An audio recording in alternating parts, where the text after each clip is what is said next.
Hi friends, అందరూ బాగున్నారా? మేమైతే చాలా బాగున్నాం అండ్ మీరు కూడా బాగున్నారని అనుకుంటున్నాను. ఈరోజు నేను మీకు క్విక్‌గా గోంగూర రైస్ అనేది ఎట్లా చేసుకోవచ్చో చూపిస్తా చూడండి. నేను మొన్న ఒక షార్ట్ పెట్టా, చూసారా? చూడకపోతే గనక నేను డిస్క్రిప్షన్‌లో ఆ షార్ట్ లింక్ అనేది ప్రొవైడ్ చేస్తా. మళ్ళీ ఒకసారి ఎళ్లి చెక్‌ఔట్ చేయండి. నేను పికిల్స్‌తో పాటు ఏమేమి ఐటెమ్స్ తెచ్చుకుంటా అనేది ఒక షార్ట్ పెట్టాను.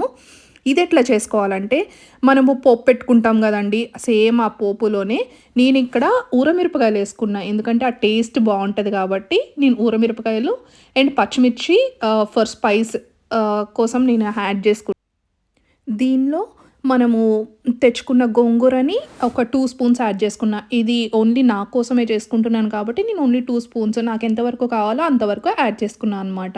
ఈ పోపుని పక్కన పెట్టుకొని మనం బాగా వేడివేడిగా వండుకున్న రైస్‌లో కొంచెం సాల్ట్, మనకు తగినంత సాల్ట్ ఏసుకొని ఈ గోంగూర ఏసుకొని మిక్స్ చేసుకోవడమే, అంతే. 2 మినిట్స్‌లో రెడీ అయిపోతదండి.